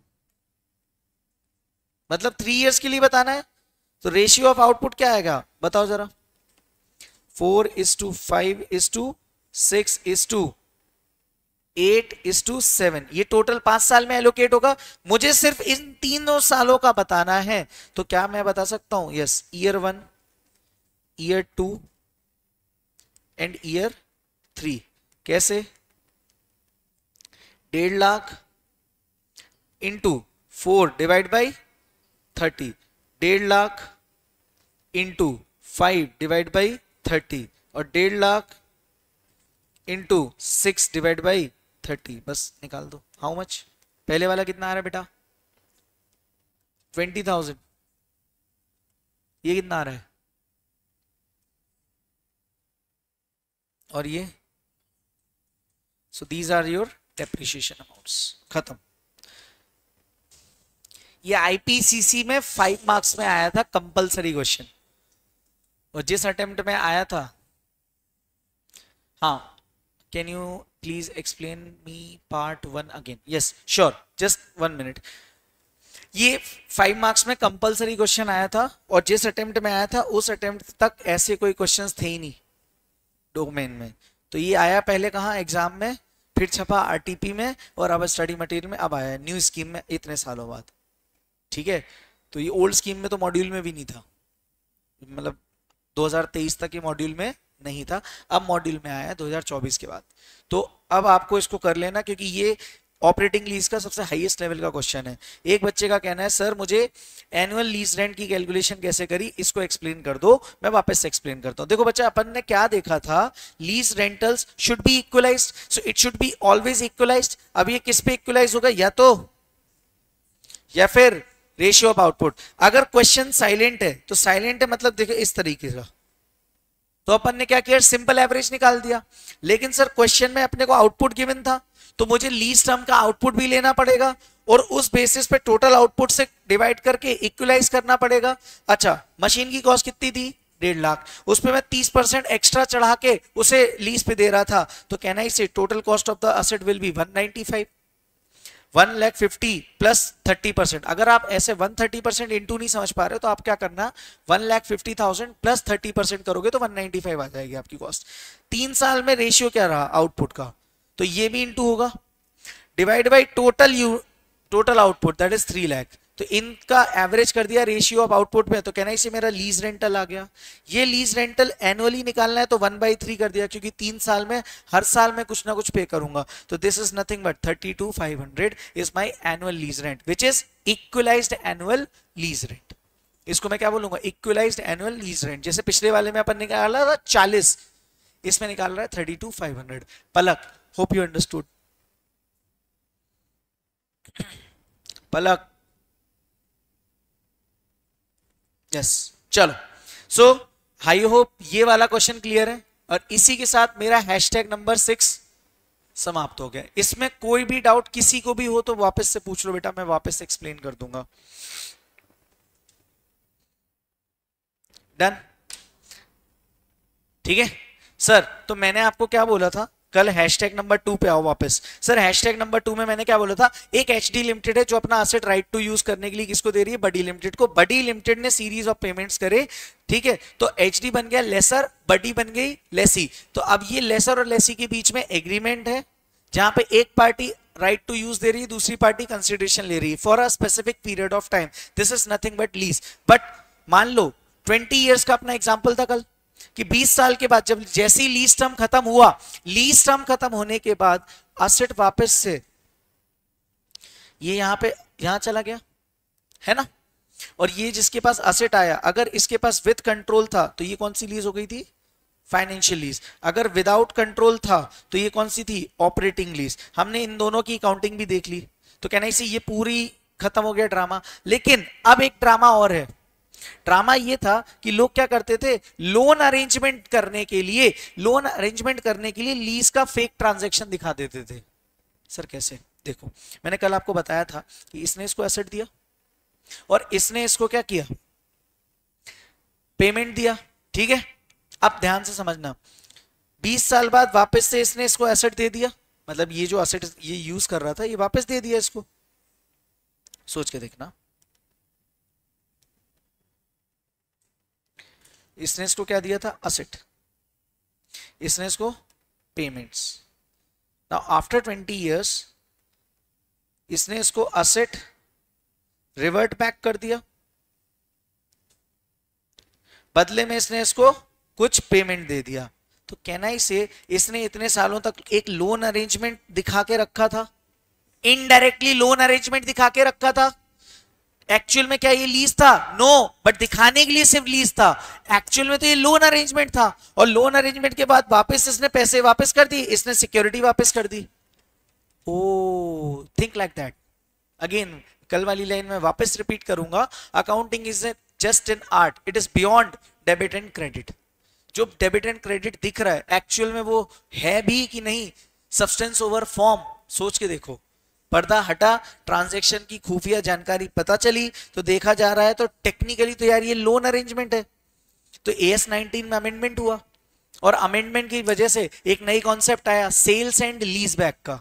तो वो चेक करने के लिए बोलते हैं कि whether check it whether this is sales and lease back transaction. Check करो whether this is sales and lease back transaction. मतलब sales and lease back transaction मतलब क्या हुआ सर? मैंने इनको असेट दिया, इनने मेरे को असेट दिया। अब ये जो चेक करना है lease and lease back transaction के बारे में, तो इससे ये पता चलेगा कि ये जो पेमेंट जा रहा है, जितना लीज के टाइम पे पेमेंट हुआ और जब वापस से इसको पेमेंट मिला, इसमें कोई डिफरेंस होगा। एग्जाम्पल के लिए सीरीज ऑफ पेमेंट्स ये जो कर रहा था, ये 60 लाख रुपए किए थे इसने, हर साल 3 लाख रुपए, और बदले में इसको क्या मिल गया था?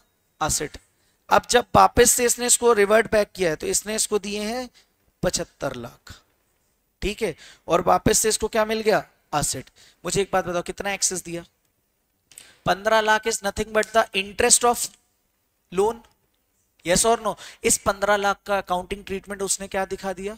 सेल्स की तरह, लेकिन एक्चुअल में it should B accounted for interest, yes और नो? तो उस कंडीशन को पहले ये यहां तक आ गए साथ में कि नहीं? हेलो, किस में मैं बोल रहा हूं? ओए, जिंदा हो कि नहीं? ऑनलाइन? तो फिर मैं बस इसका अकाउंटिंग, बस अपने को बस अब अकाउंटिंग ट्रीटमेंट देखना है इनका,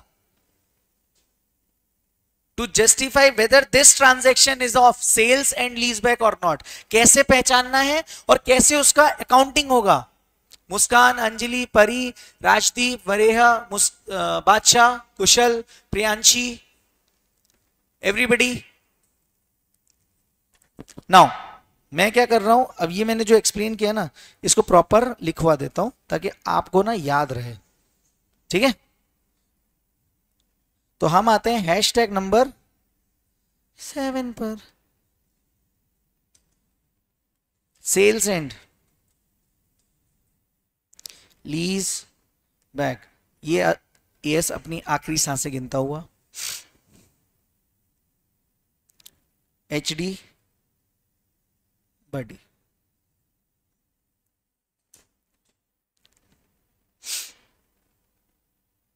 ठीक है? ध्यान से देखना, ड्रामा ड्रामा देखते हैं थोड़ा सा। सर क्या हुआ? सुनो, एचडी ने बडी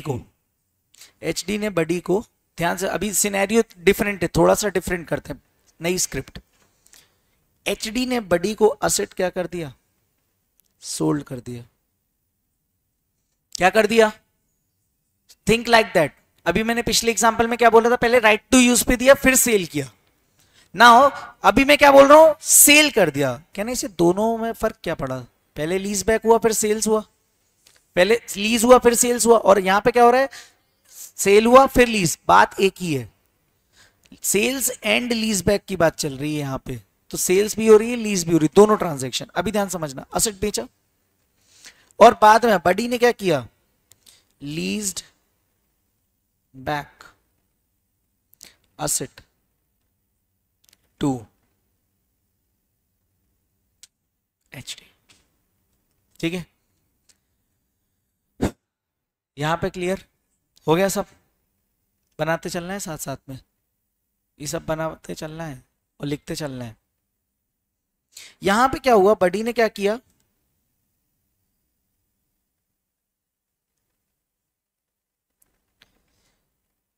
बडी का ऑब्जेक्टिव पता क्या था?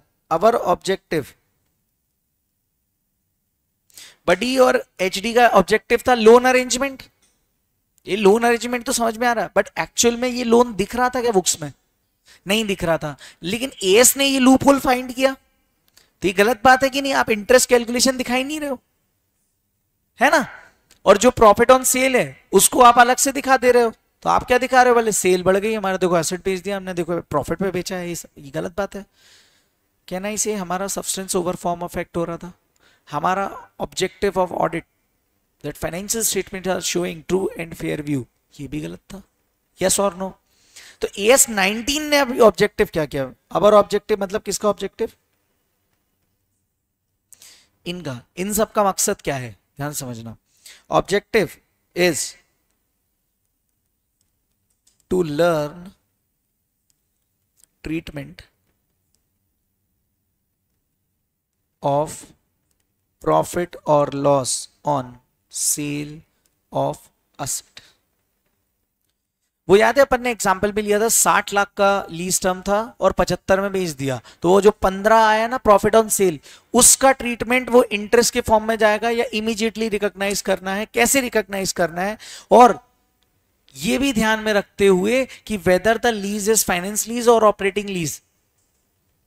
तो ये जो प्रॉफिट 15 का आया ना, इसका ट्रीटमेंट अपने को अब समझना है। यहां पे सेल्स एंड लीजबैक का ट्रांजैक्शन कैसे दिखेगा ये मैंने आपको समझा दिया। कैसे, या तो एक पार्टी ने क्या किया, असेट बेच दिया और फिर उसने दूसरे को वापस से वही असेट क्या कर दिया, लीज बैक कर दिया, या फिर इसने इसको क्या किया, लीज पे दिया और बाद में इसने इसको बेच दिया। Am I clear? यही दो पॉसिबिलिटी हो सकती है दोनों केसेस में। Can I say there might be some profit और loss on sale of the asset. That profit और loss on sale of that asset का ट्रीटमेंट क्या होगा in case of operating as well as financing lease. ठीक है, lease क्योंकि दो ही type की है, ऑपरेटिंग या फाइनेंस। अब मान लो जो लीज का ट्रांजैक्शन इसमें था उसमें उसने ऑपरेटिंग लीज क्लासिफाई करी होगी, तो प्रॉफिट एंड लॉस का क्या होगा, लॉस ऑन सेल का क्या होगा, है ना। और अगर उसने फाइनेंशियल लीज क्लासिफाई करके रखा था तो फिर कैसे होगा। ठीक है, तो अब यहां पे समझने की बात करना, ये जो असेट बेचा है, ये जो असेट लीज हुआ है, ये लीज कौन सी होगी सर, दो टाइप की होगी सर, इधर ऑपरेटिंग लीज और फाइनेंस लीज।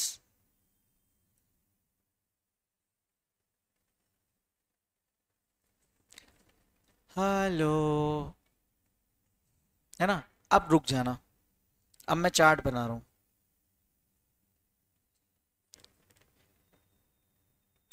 चार्ट में ये है कि यार अगर ये क्या हुआ है, फाइनेंशियल लीज है, क्या है, फाइनेंशियल लीज है, या फिर ये ऑपरेटिंग लीज है, तो क्या ट्रीटमेंट रहेगा। देखो फाइनेंशियल लीज है तो जो हमारा प्रॉफिट और लॉस ऑन सेल है should be amortized over lease term. मतलब मान लो 5 साल का लीज टर्म था, तो 5 साल तक आप इस प्रॉफिट एंड लॉस को रिकॉग्नाइज करते रहो। तो कहना इसे एक साथ आप 15 लाख रिकॉग्नाइज कर सकते हो क्या, नहीं। कहना इसे फिर आप इसको लीज ही दिखाओ। मतलब ये क्या बोल रहा है, तूने लीज किया था ना, तूने लीज किया था ना, लीज दिखा चल कितने टाइम। अरे बट वो तो बाद में हुआ ना, हाँ बट एग्जैक्टली बाद में कैसे हुआ। ये 15 लाख तूने जो प्रॉफिट ऑन सेल दिखाया है, ये 15 लाख तेरे को एकदम से प्रॉफिट कैसे हो गया। और फाइनेंस लीज थी, इसका मतलब असेट तो अब कोई यूज का बचा ही नहीं, सब्सटेंशियल लाइफ तो यूज हो ही गई असेट की, फिर भी 15 लाख एक्स्ट्रा प्रॉफिट में कैसे चला गया। समझ में आ रहा है, इसका मतलब असेट यूज हुआ ही नहीं था, लेकिन भाई साहब जबरन की ऑन पेपर लीज दिखा रहे थे। और उसके बाद असेट को आप लॉजिकली सोच के देखो, indicators of finance lease asset को तो बिल्कुल खत्म ही कर देते हैं ना, इतना यूज करते हैं उसको। तो फिर ये जो 15 लाख है आपका, इसको 15 लाख को आप कितना करोगे ओवर लीज टर्म। मान लो मेरी 20 साल तक का लीज टर्म था, तो कहना इसे जो 15 लाख है वो 20 लाख में बराबर बराबर अपोर्शन होगा। 15 डिवाइड बाई 20 कर देना, हर साल जितना भी आ रहा है उतने में अमोर्टाइज होगा। पहला वाला क्लियर हुआ कि नहीं, है ना। और ये सेल की स्पेलिंग मैंने गलत लिखी है,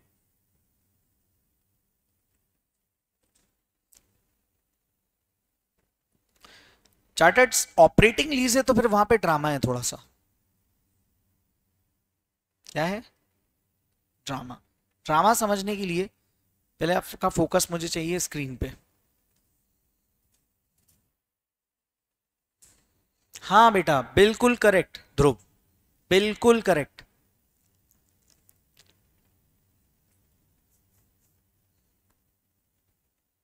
अब आप सोचो, ऐसा जनरली पता क्या होता था, लूप होल ऐसा होता था कि इसने इसको एसेट बेचा और इसने इसको वापस से लीज बैक दे दिया। कहना इसे जब इसने इसको लीज बैक दिया तो 10 इयर्स, और मान लो लीज बैक कितने की थी, 10 साल की, और ये प्रॉफिट कितना हुआ था 15 लाख, तो ये 10 साल में रिकॉग्नाइज करते जाओ। अगर ये कौन सी लीज है, फाइनेंस लीज है। लेकिन अगर ये ऑपरेटिंग लीज है तो दो ड्रामा, ड्रामा चेक करना है। ड्रामा देखने के लिए आइए जरा सा इधर स्क्रीन पे फोकस, अभी लिखने का नहीं। वो बोलता है चेक करो whether the selling price is fair value. Picture में किसको लेके आ गए, सेल्स प्राइस और फेयर वैल्यू, और या फिर sale price is greater than the fair value. पहले केस में क्या बोला, fair value is equal to और greater than the sales price, और दूसरे केस में क्या बोला, sale price is greater than the fair value. तो इन दोनों केसेस में हमें चेक करना, अच्छा ये कौन सी लीज होनी चाहिए, हाँ, और ये इसके बगल में इंपॉर्टेंट मार्क कर लेना कि अगर question sales and lease back का आएगा तो यहीं से आएगा। सेल्स एंड लीज बैक में याद रखना हमेशा ऑपरेटिंग लीज का क्वेश्चन होगा, ऑपरेटिंग लीज में वो ये दोनों ड्रामा दे के रखेगा, ठीक है। ओके, अगेन अगर फेयर वैल्यू ज्यादा थी, क्या बोल रहा हूं, फेयर वैल्यू ज्यादा थी, तो प्रॉफिट और loss on sale should be recognized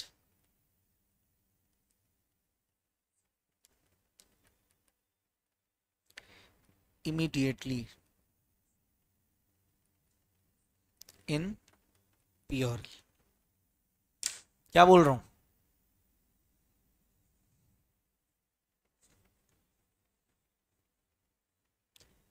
profit और loss on sale should be recognised immediately in the PRL. पहले तो लीज कौन सी है, ऑपरेटिंग लीज।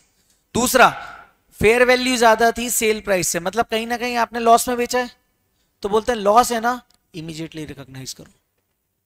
हाँ, इमीडिएटली रिकॉग्नाइज इन, जो भी है, प्रॉफिट भी हुआ ना 2 लाख का, इमीडिएटली रिकॉग्नाइज, क्योंकि यहां पे आपने विंडो ड्रेसिंग करी नहीं बैलेंस शीट की। बेसिकली ये पूरा ट्रांजैक्शन ही क्या, विंडो ड्रेसिंग ही तो है। आप अपना फाइनेंशियल्स अच्छा दिखा रहे हो, ऐसा थोड़ी अलाउड है।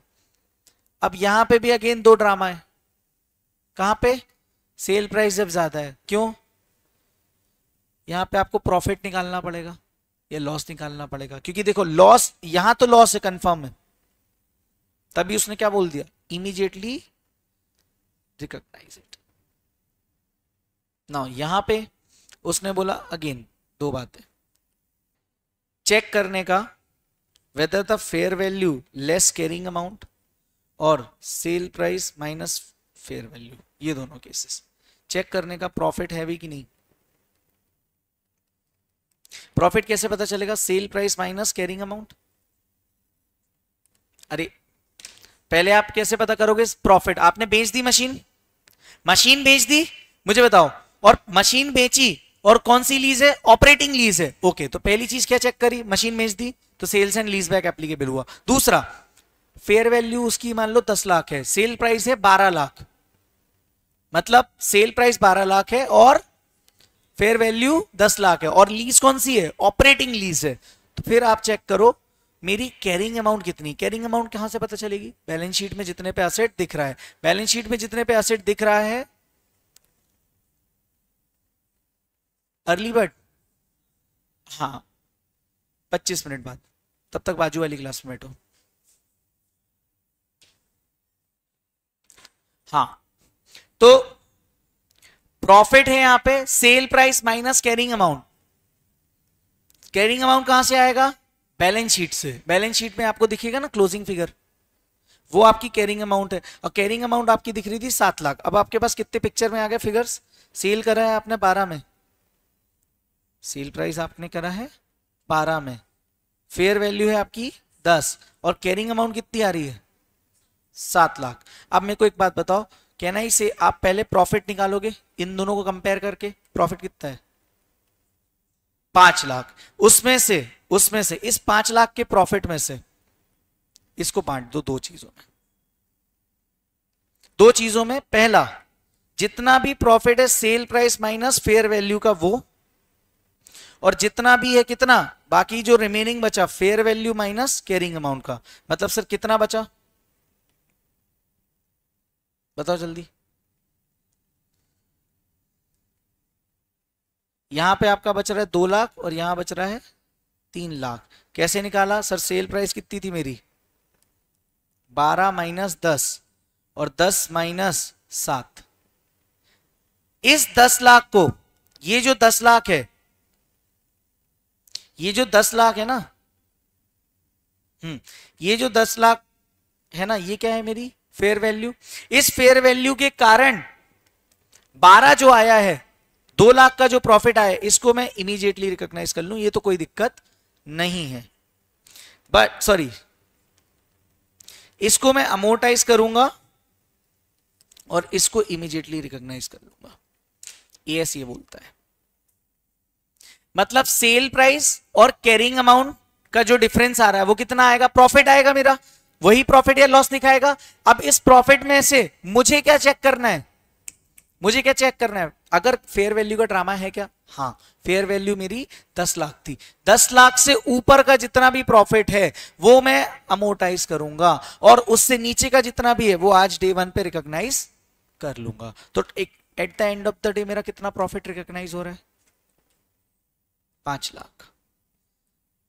3 लाख इमीडिएटली हो रहा है और 2 लाख अमोर्टाइज हो रहा है। किस में? लीज टर्म में। लीज टर्म कितना था? 5 साल। तो 2 लाख को 5 साल में रिकॉग्नाइज करते चलो। मतलब at the end of the day 5 lakh ही रिकॉग्नाइज हो रहा है, लेकिन तूने ये फेयर वैल्यू वगैरह इस सब के चक्कर में तूने प्रॉफिट दिखाया, तो प्रॉफिट तो भैया ये कहना ही से यहाँ पे विंडो ड्रेसिंग करी, और यहाँ विंडो ड्रेसिंग कुछ है ही नहीं, ये तो डे 1 पे ही प्रॉफिट है। Sale price less carrying amount कैसे होगा? होगा अमाउंट केस 1 में। यस, वही तो किया। अब देखो यहाँ पे, इसको मैं ट्रीटमेंट लिख देता हूं, फिर अपन क्वेश्चन करते हैं तो और क्लियर हो जाएगा। चलो,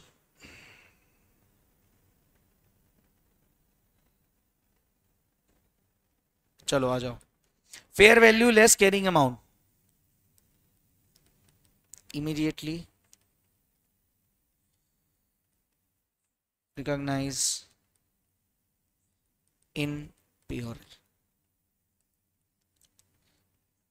should be amortized over lease term. Done.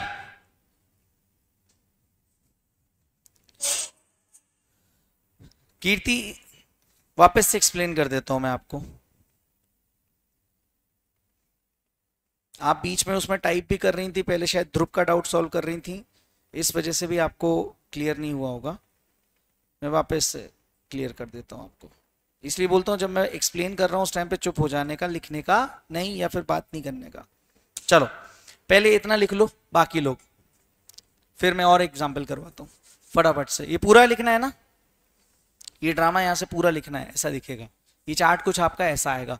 Simple क्या हुआ, जिन लोगों को समझ में नहीं आया वो फोटो ले लेने का और लिखने का बाद में, और जिन लोगों को समझ में आ गया चुपचाप से लिखने का। अभी जिसको समझ में नहीं आया उसको मैं एक्सप्लेन कर रहा हूं, ध्यान से समझना। सर पहले तो लीज क्या हो गई? ऑपरेटिंग लीज हो गई, और मैंने ऑपरेटिंग लीज है, और इस ऑपरेटिंग लीज में मैंने देखा कि एसेट लॉस हुआ है या प्रॉफिट हुआ है। तो जो भी लॉस हुआ है वो तो यहां पे कैसे पता चल जाएगा कि भैया फेयर वैल्यू ज्यादा है, सेल प्राइस कम है, तो कहने से यहां पे लॉस हुआ है मेरे को। जो लॉस हुआ है immediately recognise in P or L, immediately recognise in P or L. But अगर मुझे प्रॉफिट हुआ है, ये प्रॉफिट हुआ है, कैसे प्रॉफिट होगा? मेरी सेल प्राइस कितनी है सर? 12 लाख। मेरी कैरिंग अमाउंट कितनी है? 7 लाख। और मेरी फेयर वैल्यू कितनी है? 10 लैक्स। ओवरऑल मुझे प्रॉफिट कितने का हुआ है? 5 लाख। इस 5 लाख के प्रॉफिट को मुझे रिकॉग्नाइज करना है। Answer is yes, but depend करेगा कि what is your fair value. Sir fair value के, फेयर वैल्यू और कैरिंग अमाउंट तक का जो डिफरेंस है, 2 डिफरेंस आएंगे इसमें। एक आएगा cell price and fair value का, एक आएगा fair value and carrying amount का। तो ये जो 3 लाख आ रहा है fair value and carrying amount का, ये वाला, ये शुड बी रिकॉग्नाइज्ड इमीडिएटली। और ये जो 2 लाख का आ रहा है, ओवरऑल तो देखो ये 2 लाख का आ रहा है। 2 लाख कैसे? सेल प्राइस और फेयर वैल्यू, इसको मैं क्या कर दूंगा? अमोर्टाइज कर दूंगा ओवर लीज टर्म। आया कि नहीं? हाँ, इसलिए बोलते हैं बेटा कीर्ति, बीच में ध्रुव को जो डाउट आया था वो तो मैंने सॉल्व कर दिया था, अपन ध्रुव का डाउट नहीं सॉल्व करेंगे, अपन अपना कर लें बस। ठीक है, I hope this is very much clear to you. तो इसका चलते हुए क्वेश्चन भी तो करना है अपने को अभी, ताकि इस एएस का प्रॉपर उठावना हो जाए। कॉन्सेप्ट सारे खत्म हो गए इसके, कॉन्सेप्ट सारे खत्म हो गए। अब इसके लिए एग्जाम्पल नंबर 3 पे आ जाओ। मेरे पास है sir carrying amount how much 30, sales price है, सेल प्राइस, चलो सेल प्राइस में आपको डिफरेंट केस में दूं, फेयर वैल्यू है मेरे पास 50, lease is operating lease, transaction is of sales and lease back. ठीक है, एंड मेरी जो सेल्स प्राइस है, सेल्स प्राइस है वो एक केस में है 45 और दूसरे केस में है सेल प्राइस 62। पूरा सिर्फ और सिर्फ कौन सी वाली के हिसाब से कर रहा हूं, ऑपरेटिंग लीज है, सॉल्व करना है अपने को। पहले क्वेश्चन लिख लो, क्वेश्चन लिख जाए, जितने लोगों का क्वेश्चन लिख जाए मेरे को टाइप करने का why, last question, second last question of this AS, second last question of this AS. कल से हम अमलगमेशन स्टार्ट करेंगे बच्चों।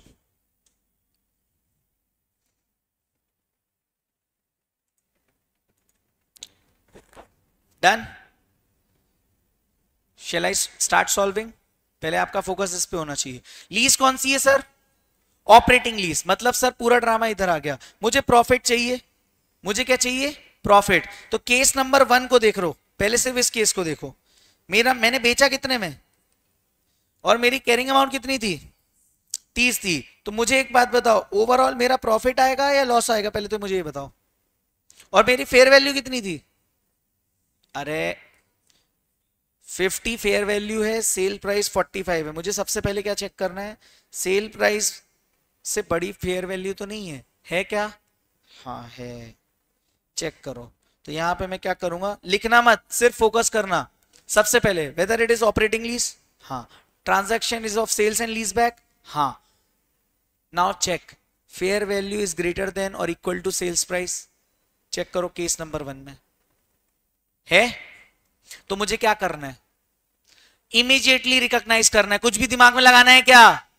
नहीं। तो मैं क्या करूंगा, यहां पे मेरा जो 45 लेस 30 हाउ मच, 15 लाख का क्या आया? प्रॉफिट। ये कहां जाएगा? स्टेटमेंट ऑफ पीओरएल में, रिकॉग्नाइज होगा इमीडिएटली। ये सबको समझ में आया? Now check, sale price is greater than the fair value, yes और no? In second case sale price है हमारी 62, फेयर वैल्यू है 50, what is the total profit? Sir total profit हमें चेक करने के लिए निकालना पड़ेगा 62 माइनस 30, 32 है हमारा, है ना? तो अब इसके दो पार्ट्स आएंगे, तो प्रॉफिट निकाल लिया मैंने। What is profit here? Profit कैसे आया सर? 62 माइनस 30, 32। ये 32 को मुझे एलोकेट करना है दो चीजों में, एक तो fair value and carrying amount का डिफरेंस, एंड एक आएगा sales price and fair value का difference. What is the fair value and carrying amount का डिफरेंस? 50 और 30, 20 रिकॉग्नाइज्ड इमीडिएटली।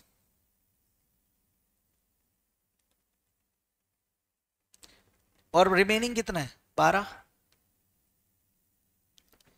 अमोर्टाइज्ड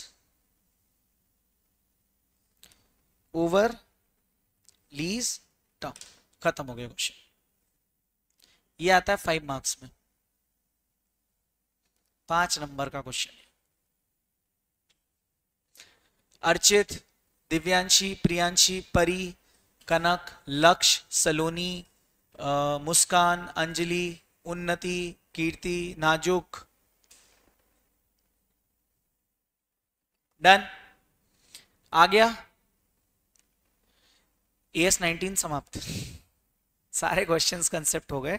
अब अपने को रुको रुको रुको, जाने से पहले एक क्वेश्चन अपन यहाँ पे कर लेते हैं ना यार। चलो क्वेश्चन देखो, एक ये क्वेश्चन 14 देख रहे हो है ना, और आपके मॉड्यूल का इलस्ट्रेशन नंबर 3। तो देखो ये 3 आप होमवर्क कर लेना आज, 3 आप होमवर्क कर लेना, या 3 मैं करा देता हूं, 14 आप होमवर्क कर लेना। कोई एक करा दो, कौन सा करा दूं, 3 या 14 जो आप बोलो है। ठीक है 3 करा देता हूं, 3 बड़ा है। अच्छा 3 बड़ा है तो 3 करा दो, ठीक है। नहीं नहीं अब तो मजा आएगा, मेरे को क्या ही दिक्कत है। तो 14th आपका हो जाएगा क्या, homework.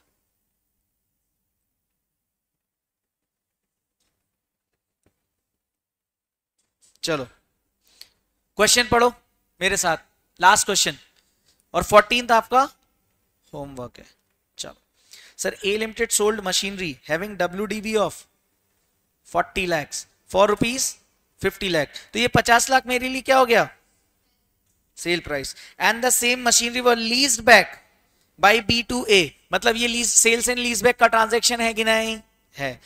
Lease is operating lease. Comment if case 1 2 3 4 5 6, ये अपने को केसेस गिवन हैं। चलो एक एक करके करें। ऊपर वाला एग्जांपल दिखा दो प्लीज, ये लो फोटो ले लो बेटा, जल्दी ले लो।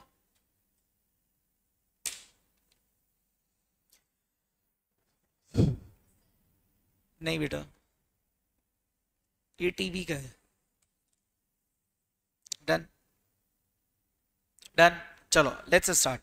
सर केस नंबर, सॉल्यूशन लिखना मत, मैं PDF भेज दूंगा, डोंट वरी। पूरा फोकस इधर, आई वॉन्ट योर फोकस इधर इधर इधर इधर। सर केस 1, फेयर वैल्यू कितनी है मेरी, केस 1 ए की बात कर रहा हूं मैं। Sale price of 50 lakhs is equal to fair value, मतलब मेरी फेयर वैल्यू और सेल प्राइस क्या है, 50 lakhs है। यस और no, what is my carrying amount, 40। ठीक है, अब मुझे एक बात बताओ, चार्ट याद करने का, chart chart, operating lease, sales and lease back, yes. Now sale price is equal to, sorry fair value is equal to और more than the sale price, क्या ये केस सेटिस्फाई होता है। तो जो भी प्रॉफिट है recognise immediately. What is the profit, 10 lakhs, profit equals to rupees 10 lakhs। कैसे आया, 50 माइनस 40, और ये इसके लिए क्या लिखोगे, शुड बी, मतलब ये सेंटेंस कंटिन्यू हो रहा है यहां पे है ना, recognised immediately in SOP, statement of P। Presentation समझ में आया। केस नंबर बी में क्या बोल रहे हैं, इस बार फेयर वैल्यू कितनी हो गई, 60। तो कहना इसे, मैं फैक्ट्स पहले पूरे लिख लूंगा। फैक्ट्स कैसे हैं देखो, सर इस बार मेरा फैक्ट है कि मेरी फेयर वैल्यू कितनी है, 60, sales price again 50, carrying amount कितनी 40। ध्यान से, sale price sorry fair value is more than the sales price. Since it is more than, देखो जब भी ड्रामा है कि फेयर वैल्यू ज्यादा है, जो भी हो रहा है इमीडिएटली रिकॉग्नाइज करने का। तो what I will do, what is my profit, कैसे लिखूंगा, since sales price is more than the fair value, therefore profit equals, profit कितना हुआ है मुझे इस बार, 50 माइनस 40, 10 लाख का ही हुआ है। मनोज सर है, मनोज सर ऐसे कर दे, hello hello hello hello, mic check, या धूम धड़ाका orchestra. Rupees 10 lakh should be recognized immediately in statement of PRL. Charters, understood? C में क्या है बेटा? 45 लैक्स का क्या है हमारा फेयर वैल्यू। इस बार उन्होंने सेल्स प्राइस भी चेंज कर दी guys. Now what we will do, तो कहना इसी मेरा केस ही पूरा चेंज हो जाएगा। फेयर वैल्यू कितनी है 45, कैरिंग अमाउंट 40 ही है, सेल्स प्राइस कितनी कर दी? Fair value is more than the sale price, कहना इसे सेम है यार, होमवर्क कर लोगे। डी 40 और 50, इस बार सेल्स प्राइस बराबर है तो अपन डी वाला मैं करवा देता हूं। चलो मैंने जगह छोड़ दी, होमवर्क करना, ये HW है ना। What is my fair value this time? D में बताओ fair value, sale price, carrying amount 40, yes और नो? अब मुझे बताओ, since cell price is more then fair value, what is the total profit? Again 10 lakhs, और ये 10 lakh पूरा immediately recognise होगा कि अमोर्टाइज होगा? अमोर्टाइज होगा। Difference between sale price and fair value should be amortised over lease term, and difference between fair value and carrying amount should be recognise immediately. उसमें कोई है ही नहीं, देखो 40 जीरो, लेकिन इन दोनों के बीच में 10 का है। ये आया समझ में कि नहीं? तो सर क्या करेंगे अपन? Therefore fair value less carrying amount equals to 0 and sale price less fair value equals to ₹10 lakhs should be amortized over lease term. Yes, no? ई में क्या है? Fair value 46, 50। अब इस बार क्या हो जाएगा? 4 लाख इमीडिएटली और 6 लाख ओवर लीज टर्म, क्योंकि देखो 50 माइनस 40 10 का प्रॉफिट है, 10 में से फेयर वैल्यू और कैरिंग अमाउंट का कितना डिफरेंस है? 6, तो 6 इमीडिएटली और 4 अमोर्टाइज्ड। पक्का? Last one 35, 39। हाँ यार ये आएगा मजा। तो ई क्या हो गया आपका? होमवर्क। चलो let's go to F. F में क्या किया हमने? फेयर वैल्यू कितनी है? ओ, कैरिंग अमाउंट कितनी है? सेल प्राइस कितनी है? Oh my god, different situation. Sir property की लॉस से पहले तो ये बताओ। अबे लॉस है यार। Since sales price less than, sorry, sales price is more than the fair value, therefore fair value less carrying amount कितना है? ₹5 lakhs loss should be immediately recognized. Yes or no?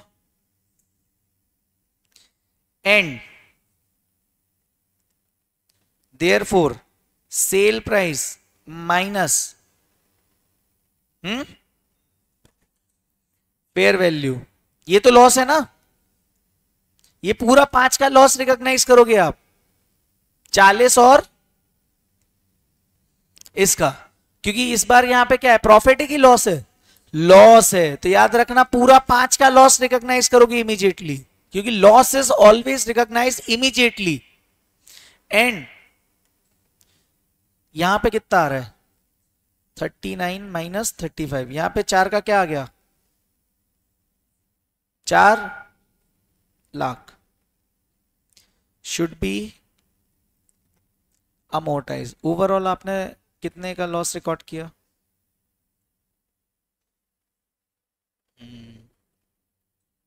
बस इनका मॉड्यूल का presentation कुछ और होगा। हाँ, इन्होंने थोड़ा सा वैसे लिखा हुआ है स्टेटमेंट फॉर्म में, अपन ने इनको अकाउंटिंग फॉर्म में दिया। सर इसमें हम देंगे मार्क्स आएंगे, हाँ मेरे इस पेपर में 70 नंबर थे, ठीक है, तो आपके भी आ सकते हैं, कोई बहुत बड़ी बात नहीं करी मैंने जीवन में, ठीक है। सो अब क्वेश्चन नंबर कौन सा, solve question 14 of ICAI study material. Done, hello. तो इसी के साथ अकाउंटिंग स्टैंडर्ड नंबर 19 हमारा समाप्त हुआ। कल से हम नया चैप्टर स्टार्ट करेंगे, अकाउंटिंग स्टैंडर्ड 14। आज इस चैप्टर का रिवीजन वीडियो भी मैं मेरे टेलीग्राम पे डाल दूंगा, तो आप इस चैप्टर को 25 मिनट में रिवाइज भी कर सकते हो along with these hard soft copy notes, okay? चलिए, so that's it from my side, bye bye, take care, see you tomorrow.